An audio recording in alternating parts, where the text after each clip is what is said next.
Blank Check with Griffin and David. Blank Check with Griffin and David. Don't know what to say or to expect. All you need to know is that the name of the show is Blank Check. BMWFilms.com presents a podcast. Okay. That makes it sound like they're supporting this, which they are not. But if they want to give me like a roadster, I'll take it. Yeah, and I'm afraid of cars. Hello, everybody. My name is Griffin Newman. I am David Sims. This is Blank Check with Griffin and David.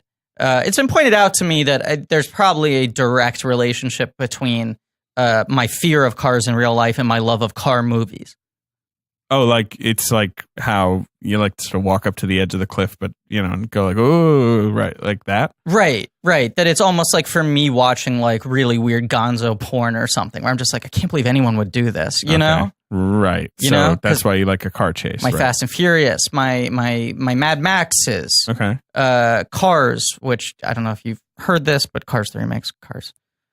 Cars 2 makes Cars 3. You can't remember the joke. It's that Cars 2 makes Cars 3 look like Cars 1? That's what it is. So that's saying that Cars 2 is the worst. Correct. So 3 is better. Correct. And 1 is the best. Correct. It's really just a way of you saying my Cars films ranked by preference are 1, 3, 2. You guys want to start over? No, keep it going. Oh, this is going to be the one. Yeah, keep it in, double it. This will get us all the listeners. This is the one. Yeah, exactly. This is our first, look, I got to say, the game has changed because this is our first podcast post the envelope bit. Oh. And it does feel like the whole the axiom is like, Honestly, I listened back today, and even though it's great on audio, it almost doesn't capture how crazy I felt when that happened. That was my fear, was that it wouldn't translate. We at are all. basically just sort of like pushing away from the desk, kind of like holding our head in our hands, a lot of non-audio bits. I think it still works. I realize I said the axiom has changed when I meant to say the axis changed. But I do feel like it's one of those things where people think they get it. Sure. Like I see our listeners going like, that's the greatest bit in the history of podcasting, which it is, but we have to be those assholes who are like, it was even better live. It was even, yeah. It's like you watch the Woodstock film and you're like, well made, captures the spirit, and you're like, you had to be there, baby. Right. You had to take Woodstock. At least like you had to be near there. Right. Kind of hanging out. Dealing with your dad. There. Right, shit. exactly. Yeah. Like putting bleach in the pool. Right. Yeah, Jenks. Charging for towels. Yeah. This is a podcast about filmographies, directors who have massive success early on in their careers and give a series of blank checks to make whatever crazy and passion projects they want. Sometimes those checks clear and sometimes they bounce. Baby. Yeah. And this is our bonus little wrap-up episode on our buddy Ang Lee. And it's a short film that he made called The Chosen. Yes. And it's part of a series called The Hire. Part of the first season. Yes, and this was kind of a landmark thing in a lot of ways. I mean, this is like the first big example of like branded content where it was like a company putting millions of dollars into giving artists a blank check. Sure. Sort of. A BMW blank check. Right. And looking it up. And going like, we will get the positive associations of being the benefactors of this thing. And it worked. I, to some degree, think there's a future where 20 years from now, most of our content is made in this way. Like, it's like, I'm so excited to make this movie with Uber, and like, it's a great movie about all this, and then, at one point, someone's going to take an Uber. Like, or even less of an association, maybe. That it's just like Coca-Cola makes fucking TV shows, and you just have to go to Coca-Cola's website, and they never mention Coke in the show. But at the beginning and the end, there's a Coke ad, and you're just like, well, I guess Coke's a pretty cool company. Like, I feel like it correlates with like people not judging the platforms they're watching things on, and companies. Yeah, you mean how selling out isn't a thing anymore, and companies realizing that people are smart to advertising now, and that they know all companies are evil. That the only way for them to look good is to be like, oh, this company like bankrolled like the Lost City of Z.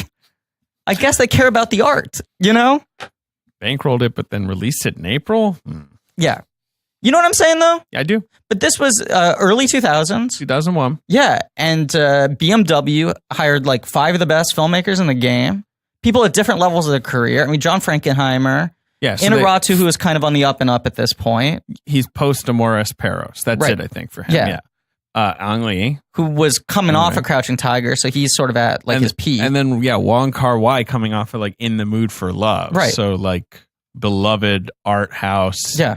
Hong Kong film director, but not, I guess, as big a name in America. And then it was Joe Carnahan was the last one? No, that's season two. Season 2, okay. Season 2 is when they hired all high-octane filmmakers. Right. John Woo, Joe Carnahan, and Tony Scott. Right. And all of those shorts are like extremely sort of buzzy and expensive. Yes. Whereas these tend to be a little quieter. Yes. Yeah. And then they tried to start it again in 2016. Correct. Neil Blomkamp did one, and then no one paid attention, and that was that. Yeah. Right? Like, I didn't even know they'd done it. Yeah, I only found that out through the Wikipedia entry. But the first one kind of made a really big splash because they were like not commercials. Like they were shorts centered around a car, but you have Clive Owen, who at that moment was like, this is the next big movie star. That was a lot of it, I think. A lot of it. The Clive Owen thing. Right, that he had been sort of this British breakout in like Croupier, and everyone was like, and oh. Gosford Park this year. Right, someone's going to make him into a big thing. He, I forgot, was the odds-on favorite to be James Bond. Like you forgot that? The newspapers. No, I remembered it at the time, but I guess you didn't live in England. Because I know, all right, shut up. Don't cut that out. No, don't cut it out. Look. In England, like literally, especially when it's sort of time, like as it is now for a new Bond, it's like it is so heavily discussed. Like the sort of 5 to 10 people. That the culture in England is they will like the papers will be running as if it's like a competition. Yeah. For that and like Doctor Who race. now, I feel like they do Doctor the same Who thing. a little bit too, but still But that's a TV role and this is a movie. They role. list the odds though. Like I remember like before Peter Capaldi got announced, it was like like 2-to-1 odds that Chiwetel Ejiofor gets announced as Doctor Who. Yeah, there would be those things where like people would start betting and the odds would sort of respond to that. And so suddenly people would jump up the odds and people would be, oh, do they know something? But then often it would just sort of be some weird speculation boom. Right. Like, yeah. But Craig was sort of seen as like Clive. the dark... I'm saying Craig was seen as the dark horse choice. Dark horse. Clive was seen as the obvious one. Layer Cake sort of changed it a little bit, but people were still like, he's blonde, he's a little too rough around the edges. He's too scary, not hot enough. He's like intense, those were, which is sort of funny to think about now. But those were the hits on him, and yes, people were furious. James Blonde was like the big rag. People are always so stupid. And the crazy thing is, when they announced that it was him, they released a promo image of like him wearing a tux with a gun. And they tried to make him look a little more classical James Bond. And in the promo image, they like photoshopped his hair dark. Right. Yeah, he looks weird. I remember the picture. Just to talk about this more, like Craig was the first time, like they would always hire the guy who was always kind of the second choice for the role to begin with. Like that's who Roger Moore was. Yeah. That's who Timothy Dalton was, and that's who Pierce Brosnan was. Pierce was like, definitely, and then it was like Remington Pierce, like Steele they had was tried to hire him, right? Exactly. And like so when they would hire them, it'd be like, oh yeah, okay, that's logical. Craig was the first time where it was like, oh. Well, like I didn't think they were going to do that. It was like Clive Owen. There were like two. I mean, Henry Cavill. Mm-hmm. There were a couple other like obvious guys who were sort of just like handsome Englishmen, look good in a suit. Right. Just were sort of always floating Hugh Jackman around. was heavily rumored at the time. It was never going to happen. That was nonsense. That was never. But he was apparently campaigning for it very hard. But it was never going to happen. But yeah, the Craig thing was surprising and it ended up being sort of a statement of intent. But at the time, Clive Owen was seen as the heir apparent. Yeah, and I think I've never understood. I think he's probably reporting as to why he didn't get the role. Maybe it was just that he was too obvious. I read a recent interview with him. I was going down this rabbit hole the other day online, and he was like, I never had any conversations about it. Maybe I was being discussed a lot internally with them, but I never had any talks with anybody. Barbara Broccoli makes that call, you know? Yeah. And I don't know how much she meets with people before she makes that call or any of that, right? But anyway, this was sort of seen as a stepping stone for Clive Owen, who does Bourne Identity, has like a big supporting role. He's the villain. And then a villain. proceeds to always flop whenever he's the leading man. Yeah. Has one of these careers where you're just like, oh, I guess that guy is poison. He gets that Oscar nomination for Closer, and I think people are like, oh, and then and then he doesn't really capitalize on that. He's one of those like really fucking good actors who also has movie star qualities, and it's never totally clicked. I feel like Josh Brolin was kind of in a similar position until his big Year of the Brolin. But every time Josh Brolin was the lead in the movie, it would bomb so fucking hard. Yeah. And people were like, this is such a good actor and he's a movie star. Why is this not connecting? But this is like Clive Owen's position. They get all these big directors and they're like, all you got to do is he's the wheel man and he's like delivering shit. Which Rupert then Friend and Goran Visnich are the others who were in the mix. That's in the serious mix. So weird. It is weird. Goran Visnich makes almost no sense. He's very handsome. Very handsome. Very bizarre. Yeah. Luc Besson openly ripped off this concept for The Transporter. Mm-hmm. The Transporter movies are just the hire. What if you could just hire a guy to drive a thing to another place, and the thing is, weird. Right. There's something interesting about the thing. And it's a whatever cool, it is. It's chilly not the thing from Fantastic British Four. man with a sly sense of humor. Right. But these... Clive Owen's actually Irish. But yes. Is he really? I think so. I'll look it up. Wow. He's one of those guys. One of those stealth, He's one of those guys where when I was like growing up and women were like, oh my God, he's so handsome. I'd be like, really? That Craggle face guy with the round nose? I take it back. He's not Irish. I just made that up. Yeah, thank you. Fucking liar. I mean, Pierce Brosnan's Irish. Maybe I was just thinking that. Pierce Brosnan's Irish. Yeah. But now you thought he was too craggy face? I thought he was crag. I thought he was so sexy. When I was a kid, I could not see handsomeness in crag faces. Daniel Craig was the same thing for me, where I was like, he's got a weird face. People find him attractive. And he's now, got a bit of an odd face. I saw him come on in a Taxi TV recently. He's the spokesman for something. Sure. And I was like, I fucking get it. Yeah, he's handsome. Yeah, and he's just charming as all get out. The Hire. So these don't really have a chronology. These first, this is interesting. The first season is produced by David Fincher. Mm-hmm. And the second season was produced by Ridley and Tony Scott. Yeah. And that also perhaps explains the sort of shift in tone. I think so. Because Fincher went off to do Panic Room. Right. And then they become more sort of conventional action shorts. Yeah, although I like the Tony Scott one. I remember it's funny and weird. I kind of liked all of them. Yeah. They mostly existed on their website at the time. This was like pre a YouTube, anything like that. In England, they would play them in front of movies. Really? Yes. Yeah, I saw them all the time in front of movies. That never happened here. Yeah. The England two things loves here, pre-roll. The pre-roll is like long. Ben, cut that out. I do miss that kind of stuff. I wish more pre-roll existed like that. There is sometimes when you go into the movie and they're like, Sprite has sponsored this short film after short film competition. It's a short film about like how you enjoy a bottle of Sprite. Right. The other thing that's gone on over time is those short films have gotten shorter and shorter where now they're literally 15 seconds. 15-second Sprite ads. Like they used to be like, here's a 90-second little gag, like a little skit that ends with a Sprite placement. And now they're just like, one Sprite please, and then that's the end credits. And you always feel so sad because it's like two film students who are like, hi, I'm Jack Tomlinson and I'm Tom Jackinson, and we won the competition. And then you cut to it and it's like, make it 2 Sprites, and that's the end. And you're like, that's your prize, is you got to make that?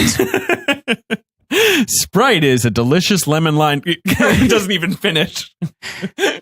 What was the second fruit? But like, yeah, I like that in other countries you actually get some shit. Like IFC Center in New York will play like little documentaries. Pixar obviously does it. Disney Animation now does it. But I always thought it was cool when it seemed like Marvel was maybe going to move in that direction. Oh, actually, wasn't Lava technically one of the Hire movies? Well, I lava you.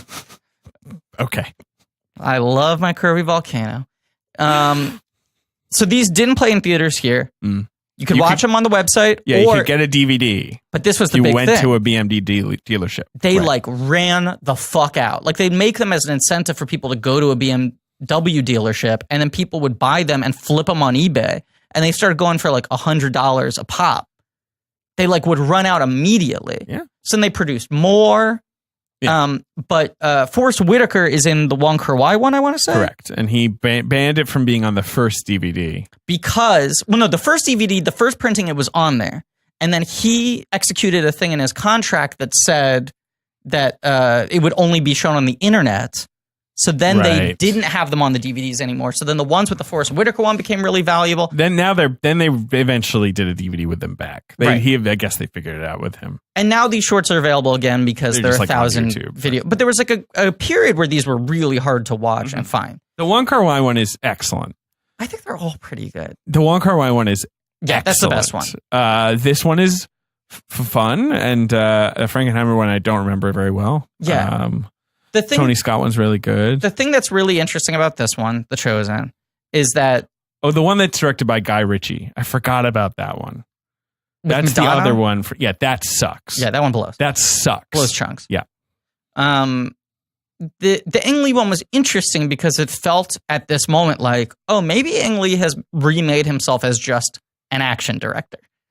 Like when you went like post Crouching Tiger, pre-Hulk. Yeah. So when you just hear, okay, you just did Crouching Tiger, which was like an art house action movie, but then played like a blockbuster. Now he's going to make a big action film for Universal. Us, in our naivete, assuming that Hulk was going to be a conventional action movie. Right. We were like, maybe he is now a John Frankenheimer. Right. You know, maybe that's his new mold now.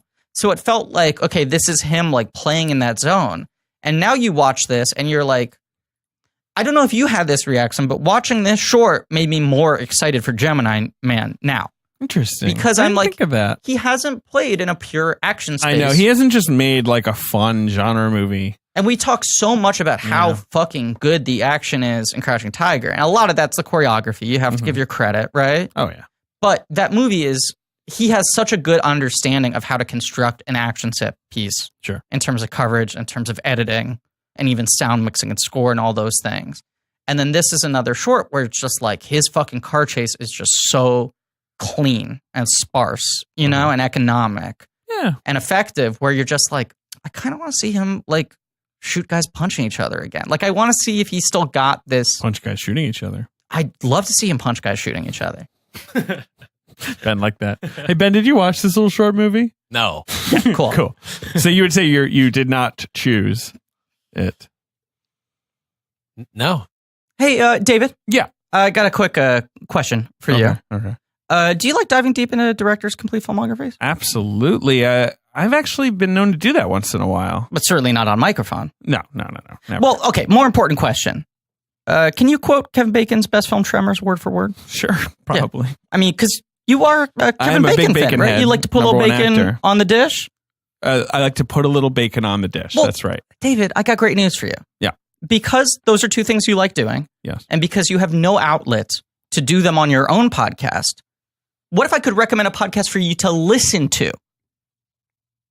Okay. The Storm of Spoilers podcast is for you, David. Storm of Spoilers podcast. Look, it started out as a show about Game of Thrones. That's true. Much like every show started out as a show about Game of Thrones. Or some other expanded franchise. Right, or a serial parody. Right. But it's become a podcast that now covers all of your pop culture obsessions. From Star Wars, a thing we never talk about on this podcast, to the complete works of Cary Fukunaga, something we probably won't have reason to talk about maybe 4 or 5 years from now. Yeah, give him a couple more. Yeah, and then we can talk about him. Some podcasts take several episodes to cover director's filmography. Lame. Sounds too long. Ugh, extended. Unsustainable. Yeah. Your hosts at Storm of Spoilers have been known to cram it all into one. Saves time. It's like Saves listening money. to a podcast at 10 times the speed. It's like the Geico of podcasting. Right. Here's the thing, David. I'm going to tell you this very secretly. Okay?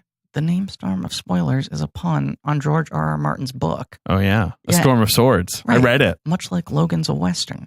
And while the show does like to dig into behind-the-scenes info, it's not an all spoilers podcast anymore. It's a good storm now. Okay. Like Oro Monroe. The best storm. Master Thief. Yeah. Not like these hurricanes. They're bad. Like Reuben Carter. No matter what. Wait a second. Storm of Spoilers host Neil Miller, Joanna Robinson, Joe Rowe, friend of the show, and Dave Gonzalez are always unflinchingly honest in their coverage of the film and TV you can't live without. Sometimes they cheer, and sometimes they denounce. I feel like the person who wrote this might have liked our show a little bit. I have no idea what you're talking about. It's available now on iTunes, Stitcher, and wherever you're already downloading podcasts like Blank Check with Griffin and David. Yeah. Oh, yeah, that's a good one. The BMW 540i is the car featured in this film. Because in the second season, it's all the same car, but in this one, I think each movie had a different car. They had to showcase them. Yeah. Yeah. And they really don't, like, besides the fact that these are centered around, like, car chases or car stunts, it's not like there's scenes where it's like, oh, I love this leather interior. No, that's the thing that they was don't what was do. Revolutionary. There's not some scene where it's suddenly they're just driving for a bit, like, in between scenes. Yeah. And Clive Owen's like, this is power steering. And you see him use the different features. Like, the car is really just sort of like a central prop. It was a good idea, Whoever thought of this boosted idea their is sales smart, so fucking because high. It was just basically the memo is like cool people drive BMWs. Right. Also, this is the time when BMW sponsored James Bond. Yes. And so Pierce Brosnan's Bond drives a BMW for 3 Bond movies, which in Britain was seen as basically like a national embarrassment. Really? Yeah, fury that he was driving a German car. It was like so bad. And when the Aston Martin came back, I think for In Die Another Day, people were like, "Oh, thank God!" Like, oh, Britain really was on the rocks there. And did BMW still made his ice parasail for? Yeah, I think BMW got bumped down to parachute. Ice parasail. But isn't that what he does? Does he like windsurfs on the ice? I think no, he windsurf because remember it's like there's ice and then there's this sun laser that like vaporizes the ice. Yeah. And so he like ejects and he rides like a tsunami with a parasailing thing. Right. But that was my joke. But it's like the CGI is him, you know, a little dot, and then you cut to Pierce Brosnan just sort of going like like this, like it clearly like one day at a green screen, just like wobble around. And you're also like, oh, he's 60 now. Yeah, right. He's an older man. Yeah. Like, you know. It's easier, I think, to film older men doing practical fight choreography because they can make it part of the character that they're moving a little slower. Yeah. But when you have them do crazy CGI stuff, you're just like, my dad wouldn't do that, you know? And, you know, Brosnan is the last Bond, and he is the same. All Bonds until Brosnan were this way. We're like, he's just a person. Yeah. Like, Craig is the one where you're like, oh, it feels like if I punched him, my hand would shatter. Like, he's made of iron. Right. Like, he's sort of, like, built. And, like, it's probably only going to get more so. The other part of that is that, like, Craig kind of plays him like a psychopath. Well, which makes him scary. Craig has cold, dead eyes. Right. The other Bonds were not scary. No, well, Connery is scary, I would say. He's quite scary. The others are I would say less he's so. Threatening versus scary. No, Connery is a psycho. Connery's crazy. Like the thing where he tosses the toaster in the bathtub. I mean, he does. Oh, that's true. He does shit in those movies that's crazy, and he's just like, oh. You know, you're like, oh my God. The difference is that he like sort of like raises his eyebrow at the end of it. A little bit, right. He turns to the camera and gives DreamWorks Moore face. is quite soft and lovely, you know, and not so scary. Yeah, Mr. Prickle Pants. Brosnan mostly is just quippy, but he does have moments where he's a little nastier, and you're like, ooh. You forgot Mr. Prickle Pants. Dalton? Yeah. Yeah. He's intense. He was, before Craig, he was seen as the steely Bond, right? Yeah. Mostly because he made that movie where he just murders people. Yes. License to Kill. Zodiac, right. Let's just talk about James Bond. Yeah. I mean, this movie, I don't know. It's like, it's a Mason Lee, Ang Lee's son. Right. Plays a little like Dalai Lama-esque, you know, chosen boy. Mm-hmm. Daniel Craig drives him around. Craig, fucking Clive Owen. Right. Which is, this feels like the one that maybe Transporter is ripping off the most. Because the first Transporter is the young girl. Right. And that juxtaposition makes it a little more interesting than the other ones where it's like you have a kid in there and he's sort of like not really suited to be dealing with a kid. Kid gives him a small box. It's going to be important later. And then, but the kid is some sort of new spiritual deity, a Dalai Lama. Right. Drops him off and sees that the guy he's handing the kid off There's a car chase first and some guns. Really, I mean, it's hard to describe a car chase, but it's good. Well, there's that one thing where the guy shoots the one bullet, I guess. That's kind of cool. But it's like good, clean, practical action filmmaking. And then, he takes him to the guy, and the guy's like, oh, thank you, but can't fool the driver. Right. He notices that the boots are off. Right. He's wearing like cowboy boots, right? Yeah. And he's like, something odd's going on here. So then the driver, after what feels like that should have been the happy ending, sort of cases the joint. Realizes they're about to inject the kid. With purple goo? Yeah. I mean, these things are light on plot. Yes. Light on detail, Very little dialogue. They're stylistic exercises. Because the idea is the driver barely talks. Right. He's almost silent. Right. He does say a little bit. Right. He saves the kid, but in the process, his ear gets nicked. Mm-hmm. He's rescued the kid. He goes back to the car. He opens up the box. What's inside the box? Hulk Band-Aid. And Ang Lee's like, winky wink. Winky wink. Bye, BMW. Goodbye. Yeah. I made definitely millions of dollars to do this. Goodbye. But that's why I'm saying this feels like a statement of intent where it's like, here comes Ang Lee, fucking action filmmaker. I'm staying in this lane, baby. I'm using an action short to point to the rafters. Babe Ruth, call my shot. Here comes another beloved action classic. And then it's like, Familial Sins of the Father psychodrama? The Hulk's a great movie. Hulk's a great movie. Yeah. I just sort of love that, but I do think like, because we've said like, what the fuck is Gemini Man? Like not in a derisive way, but like, why is he doing that? I don't know. I mean, apart from the appeals of the tech, like the de-aging, right. Which and also I got a scoop which I shared with you guys recently that I'm not going to say on mic because it's private information, but have heard now some intel about the shit that Ang makes a little sense. Where let's just put it this way. Ang Lee's up to his old tricks. Oh yeah, he's not dropping his crazy tech anytime Maybe he soon. is up to good. I actually I didn't really like read anything about Gemini Man. What does it have to do with horoscopes? I honestly, maybe it has a lot to do with horoscopes. I really don't know. What if it's actually just a romantic comedy about the guy who writes the horoscopes? I'd be into that. Yeah. I just think like, after Billy Lynn, if he still is on this kick of trying to revolutionize filmmaking, maybe the way he gets to do that now isn't in a blank check way where he can apply the technology to whatever he wants. Maybe he has to sign on to big studio package films, right, and then use that as a vehicle to push his shit. Which, to me, I just go like, I feel a little bit of a sense of loss of this is a man very connected with a place, Ang Lee, into this is a man who's trying to shatter the window of cinema, Ang Lee. Right. Because I do think he was one of the great, I don't mean to put it in the past tense, but is capable of being one of the great, like, evoking a real sense of place and feeling. David is turning around. I'm aware. No, I was going to say, speaking of. Yeah. Yeah.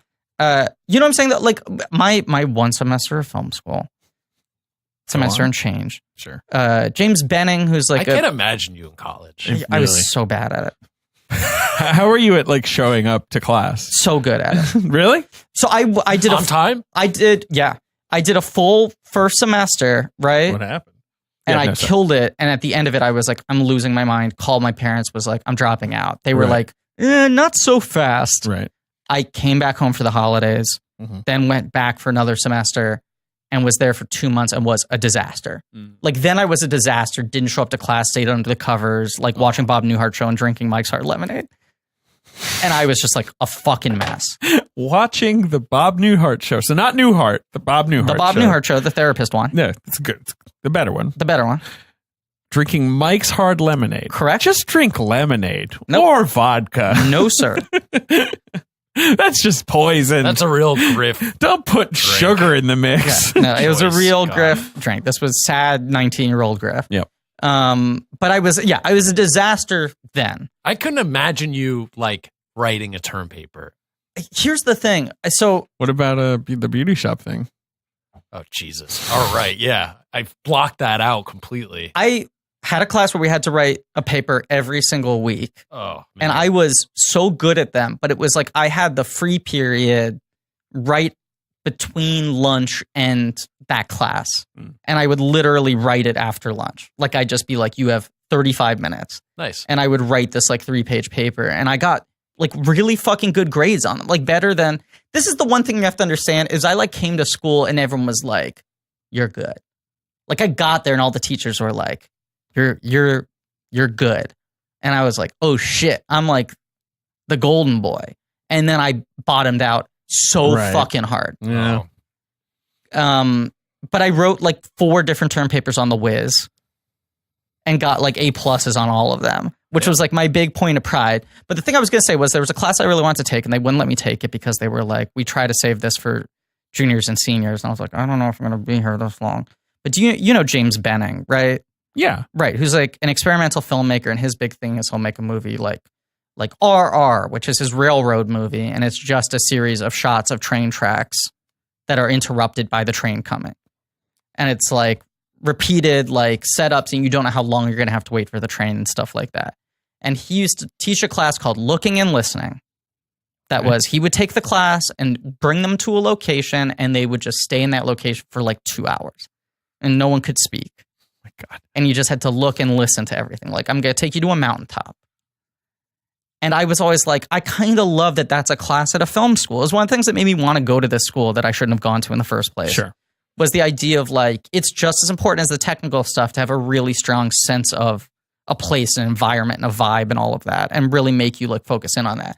And Ang Lee up until he started becoming crazy with technology, was like one of the best living filmmakers at that. Love the space. Right. And like you go to Brokeback and you're like, I feel that fucking mountain. In the same way that you like... Coogan's doing a lot of lifting there. Steve Coogan. I mean, that's a great performance, but I'm saying he knows how to shoot that performance. I'm not letting that dumb joke die. In the same way that like the houses in Ice Storm feel like very well observed and the countryside's a sensibility. And I feel a sense of loss in him going into a very digital world because something like Life of Pi, it's like him creating an environment rather than him being able to really feel an environment and know how to capture it. But who knows? Who knows? Who knows where we go? No. I'm very excited for Gemini Man. Partly the Ang Lee of it all, but partly just like I'm so thirsty for like a successful Will Smith project. Me too. And we love Will, and we haven't got to talk about him much on this show. No, apart from After Earth. Is that the only one? Is that really? And we talk about Men in Black 2 all the time. But that might be the only movie of his we've covered. And I think well, we're gonna have more chances soon, I bet. Wink, winky. Always excited for a potential Big Willie comeback. Mm-hmm. And Suicide Squad. Ugh. Oh, that's I knew there was another one. Yeah. And also, it's exciting when there's a big budget original action film. It is so rare. Which used to feel like a Will Smith thing. Even if it's based off a short story, it's something that doesn't have a built-in fan base. Yeah. Where you get to build something. The supporting cast is cool. Is Clive Owen in that? I believe so, yes. And Mary Elizabeth Winstead? Yes. It's got cool people in it. Or, people like to work with Ang Lee. Right. Gemini, man, let's see. It's October. Mary Elizabeth Winstead, Clive Owen, Benedict Wong. Oh. Who doesn't love Benedict? We should get him on. We met him once. He weirdly, here's a fact that will blow everyone's minds. One of our least liked episodes, Talkin' Mall, recorded live at the party space at the Upright Citizens Brigade Improv Festival. The worst place to record a podcast. Not great, yeah. Benedict Wong was in the audience. He was. Because he's hanging out. Old buddies with The Witch, Peter Serafinowicz. Witch. Okay. My Big Blue Friends. Yes. He just like came up to us while we were getting ready. Yeah. He was just like, oh, hello, mate. You know, and like gave Peter a big hug and like, let's go get sushi. He was filming Infinity War in Atlanta. Yeah. And he hitched a ride on Downey Jr.'s private jet. He was like, anyone else want to go to New York? He just pitched. Yeah, apparently Downey Jr. was just like, hey, I'm going up to New York. Who wants a ride? Right. Yeah, right. It was like him and Ruffalo and a couple other guys on the Downey Express. Yep. And then we just talked to him for a bit afterwards. And we were both like so starstruck because that's our favorite kind of character actor. We love him. I love him. I've loved him since Sunshine. I think is probably the first time I've noticed him in a movie. He'd been in things like Look Around You, like little British comedy things. He made how he knows Peter. And the Serafinowicz. Well, no, the way they know each other. They did the Star Trek thing together. They did Star Trek live. They did like Star Trek on the West End in England. Yeah, he was Sulu, and I think Peter was Kirk. No, he was the head Klingon. Oh, that's right. Yeah, Peter was the villain. He's so tall, right? Yes, and Benedict Wong was Sulu, and they've been friends since then. Yeah, it was so funny because Benedict Wong was just like, we were like, "What's the Avengers? Like, how is that?" And he was just like, "Oh, crazy! Oh, it's great, mate. It's great. Oh, running around!" Oh. And he's literally like stroking his long Wong beard, like he's got the long Wong like chin beard. What a good time that was. Yeah. Okay, so he's going to be on our next episode. Sure. Let's get him on Gemini Man. He's our guest on Parent Trap. Okay, so let's before we wrap, let's do our Ang Lee lists. Yes. You got yours? Figure it out. Okay, I'm going to let you go first, and I'll have my list. My Ang Lee, there's 13 films, I believe, right? Naughty 13. Dangerous 13. Number, where should I go? Bottom to top or top to bottom? Let's go top to bottom. Okay, number 1, Crouching Tiger, Hidden Dragon. Wow. Number 2, Sense and Sensibility. Unsurprising. Number 3, Eat, Drink, Man, Woman. Mm-hmm. Number 4, Brokeback Mountain. Mm-hmm. Number 5, The Ice Storm. Okay. Number 6, Hulk. I'll take it. Number 7, Wedding Banquet. Mm-hmm. Number 8, Ride with the Devil. Mm-hmm. Number 9, Life of Pi. Number 10, Lust Caution. All of those are movies I love. Sure. You know, I mean, like maybe like Ride, Pi, Lust Caution are movies I like a lot. Sure. Number 11, Pushing Hands. Number 12, Billy Lynn's Long Halftime Walk. Bringing up the rear, taking Woodstock. Wow. Okay. Number 1, Hulk. Wow. What a surprise. Stunned. Something. You like that movie? A little bit. Number 2, I go Brokeback by a hair. Sure. by a hair. Good but movie. then Crouching Tiger. I mean, those are maybe almost tied for me. Okay. Oh, no, I'm sorry. I go Hulk, then Ice Storm. Yeah, I thought Ice Storm would be your number 2. Yes, yeah. I'm sorry. It's Hulk, then Ice Storm, then Brokeback, then Crouching Tiger. Sure. Then I go Eat, Drink, Man, Woman. Sure. Then I go... Number 6. I go Wedding Banquet. Sure. You like that one? Then Less Caution, which really has grown for me since we watched it. Outrageous. Above Sense and Sensibility. Then I go Sense and Sensibility. Then I go Life of Pi. Sure. Then Ride with the Devil. Sure. Then... then you got your grab bag at the end there. Right. I think my order for the grab bang, Jesus Christ. Oh, boy. I think my order for the grab Stop bag. grabbing me. That was funny. Yoink. I think my order is Pushing Hands, then Billy Lynn, then... We have the same bottom 3. Right. You have to give Billy Lynn some credit for at least being a crazy experiment. I agree. Even if it doesn't necessarily work that much better dramatically. Although the good moments in Billy Lynn are better than the best moments in Taking Woodstock. Taking Woodstock has no highs. Taking Woodstock is the obvious bottom. Right. Billy Lynn at least has big swings, and they're the couple moments that really work.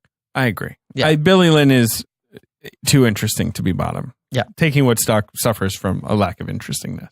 Yeah. And Pushing Hands gets the top of the grab bag because it has the scene where the grandpa plants himself in the kitchen and won't move. Yeah, it's a pretty good scene. It's a good bit. Pushing Hands gets plaudits for just being a movie with like a beginning, middle, and end. Like, it has that over Billy Lynn where you're like, yeah, well, I mean, I know what happened in that movie and it all made sense and it was fine. Do you know that if you don't turn off the DVD for Billy Lynn, it just literally goes on forever? Really? Yeah. What do you mean? At the end of the credits, it just starts up with the next day in Billy Lynn's life. And it just keeps on. Billy Lynn is like space. It's literally just infinite. Ever expanding. Yeah, ever expanding. Do you, your dad, so buy Talking the Walk Oh, shirts. Talking the Walk shirts, buy 'em. Your dad created. We've sold dozens. I don't understand this. No. I think we're at the point right now, we're like starting to get to the too big to fail moment where we're just going to start farting out shirts of everything, and then there's going to be the one humongous collapse. Yeah, I'm sure we'll figure out a way to fail. But for the time being, we got some things in the hopper for the holiday season. Yep. We're going to time it out with one of the TeePublic sales. Yes. Because they'll do big like holiday sales. So we'll have a bunch of new shirts coming out at a time where it will be affordable and you can buy them for the blankies in your life. We got a couple good designs. I think people have been asking for a while. Yeah. Yeah. We got stuff. The great Joe Bowen. He's not the father of blankies, but he's the father of his daughter. Well, I don't know if we should say her name. Yeah, maybe blank that out or maybe keep it in double it. But congratulations on becoming a father, Joe Bowen. Big congrats to him. And I've said it before, but I'll say it again. People like Joe Bowen, people like Ange, who have been working for the show forever, they get a good, healthy cut of those T-shirt sales. We wrote up a contract, and we were like, this is a revenue source for us to be able to keep paying them. Yeah. So just know if you buy merch, you're putting money in Joe's pocket. You're helping send his daughter to college. The blank check millions. Now next week. Yeah. Is it confirmed? I think let's confirm it. Okay. We're gonna do two specials before we get to Nancy. I know everyone's thirsty for Nancy. There was a lot of hand wringing about the order of these things because we have two things we want to do, and we just figured we've done that in the past. Let's get back to that. Nancy will be uninterrupted this way. Right. Otherwise we're going to have to interrupt her. Yes. First off, the final sibling choice episode. My brother, feeling excluded, has demanded a blank check episode. Yes. So we'll be doing a Jamesy's choice, in which I probably will not call him Jamesy on mic because I think he's embarrassed that I call him that so much on this podcast. Right. James has picked the movie Space Jam. Yes. Which was sort of the one movie we thoroughly agreed on as children because he likes basketball and I like Bugs Bunny. We'll talk about Space Jam. We'll talk about Space Jam. A lot of context talk on that one. Mm-hmm. You think I'm joking? A lot of context talk on that one. I'm shuddering at the idea. Okay. It's not going to be some nostalgia critic fucking circle jerk. No. We're gonna do a hard probing look at the crass commercialism of Space Jam. Okay. And then the following week, we're doing We're doing a new release. We haven't done one in a while. And usually we only do them for our franchises, our old director friends. But then sometimes we just do a Jack Reacher episode. Right. And there's a film here that you feel like it's important to talk about. I think so. And it's a rare debut blank check. I think so. Yeah, we got to talk about it. We're talking Star is Born, baby. We're going to do a whole episode on Bradley Cooper's Star is Born, the film that you predict is going to win him the Oscar for Best Actor. I do. I stand by that. Davey on the record. Yep. A good call for you to make before you saw the film, and now you're looking more and more correct. I'm looking good right now. You're looking real pretty. Yep. Thank you. Your bags are glowing. Uh-huh. So, next week, Space Jam with Jamesy Newman. Yep. Following week, Star is Born. Week after that, The Parent Trap, and then we're off with Nancy. Mm-hmm. Nancy. Anything else you want to say about Ung? No. I've enjoyed living in his films for a while. It's been great, but it's been a long run with Ung. It's been a long run, and it's been even longer because we sort of took a big break for filming in between. We recorded like 60%. Yeah, that's true. So it took us a while to get him We started away. recording Ung in like March, yeah, which is crazy, and now we're in September, yeah. coming up the end of September, and we're just finally putting him to bed. Yeah. But it's been a pleasure. I mean, what a weird fucking filmography. David's smiling. He's great. I love him. I'm glad we did him.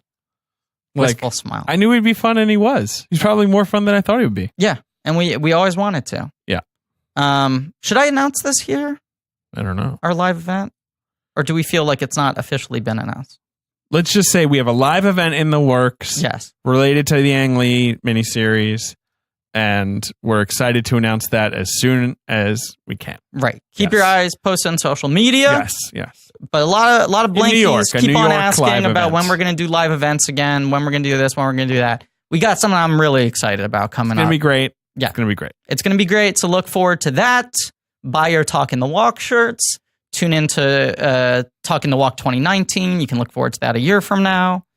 I don't know. Anything else to say, Ben? Final thoughts? I tried to write some more fake advertisers. Oh, they're not good though. But let's hear it. Let's hear them. Okay, hey, guys, we got some sponsors. We shouldn't forget to mention because the sponsors love to advertise on the bonuses. Yeah, of course. Yeah, of course. Hot commodities. So, guys, there's Beekeep. Beekeep? Yeah, are you trying to find local beekeepers in your area? This makes it so easy to find them and to get them to your home or your place of business. Bees? No, the keepers. The keepers. Oh, the keepers themselves, right? The keepers of the bees. Although the bees might follow. You have obviously, and I think about how many promos Ben has had to listen to, not just our show, but God, so many. We recorded a bunch of ads right before this, and Ben said we had just hit the 50 mark, doing 50 ad reads. Wow. That's insane. So then you think about, like, for Snooki, she must be up to 4,000. Yeah, it's a lot. Okay, all right. What else? What are other sponsors? Well, of course, for this then, episode? guys. Of course. You're at the bar, you're short on money, and you're thirsty. Classic situation. What are you going to do? Well, with Sipper, you can connect with people who have drinks. No E, I assume, right? S-I-P-R. Oh, of course. Yeah. S-I-P-P-R. 2 Ps. And now also, it's a beta, but there's a new sort of like offshoot called Bumper. And that's more of like for illicit substances. To get a bump. Get a little bump. How do these apps work? They hook you up with people who can... These sound illegal. Like Sipper, you're sitting at a bar. I just want to investigate the internal logic of this. You're sitting at a bar. You have no cash. Nothing. You take out your phone. You download Sipper. What happens next? Then you find someone in the bar who will let you take a little sip. Just a sip. So you get a sip. So the app tells you other Sipper users who are at the bar. Yeah. And if they're on the app, it means that they're willing to let anyone else come and take just a sip. And then you seamlessly give them like $1. Of course. $1 per sip. I mean, it's actually not a bad economy. Yeah, good little microtransaction. Yeah, right. Okay. Yeah. Okay. What else we got? Our final sponsor is Hims. So thank you all for listening. Please remember to rate, review, subscribe. David's left the... David. Yeah, I'm just hanging out. Just actively full body email checking. He's really putting his shoulders into it. Thanks to Ange Fergudo for our social media, Joe Bowen and Pat Reynolds for our artwork, Lane Montgomery for our theme song. Go to blankies.reddit.com for some real nerdy shit. Check out our merch on TeePublic. Yep. And as always, Beachbody on Demand would have been a better one to say. Wait, what? Beachbody on Demand. Oh, how about Beef Body on Demand? Oh, yeah, see, that's good. Okay. Beefbody on Demand. You can turn your body into beef. Thank you for calling the Burger Report hotline. 802-8-BURGER. Please leave a message with your FAMO, type of burger, and location, and we will try to put it on the podcast if we can. That's 802-8-BURGER. Hey, I'm calling to leave a burger report. This happened on July 22nd of this year, 2018. Steve Harwell of the band Smash Mouth happened to come into the restaurant where I work, the Orchard City Kitchen in Campbell, the Orchard City of California. He came in on a Sunday morning for brunch and ordered himself our Loco Moco, which is technically, it involves a burger patty. It's a burger patty served over rice with egg and mushroom shallot gravy. It was a lovely meal. He came in, tipped well, nice guy. It was a good time. And yeah, he came in, he ate that burger patty all good. It was effectively like a protein style burger. Yeah, it was a good day. Good time. Thanks for keeping this open. Have a good day. Hello, my name is Alejandro Villarreal. My burger report goes back 20 years. My family and I were vacationing in Los Angeles, and we dropped into this 1950s restaurant that had the burger theme. Now, mind you, this was 20 years ago, so I don't remember the name, but we saw Chris Rock, and he was dressed to the nines in a sharp suit with sunglasses indoors. He was with a friend, and he looked like he was having a good time. Now, I just want to mention, he had just presented at the Oscars. He presented the special effects Oscar for Titanic. And I only bring up that detail because Griffin had mentioned it in the Titanic episode. So yeah, 1950s burgers. Wild. Hey, I don't know if this is the right number, but I am currently watching Amelia Diaz, the Blanca Rican, eat a excellent looking burger at the Tiff Bell Lightbox Bar. All right.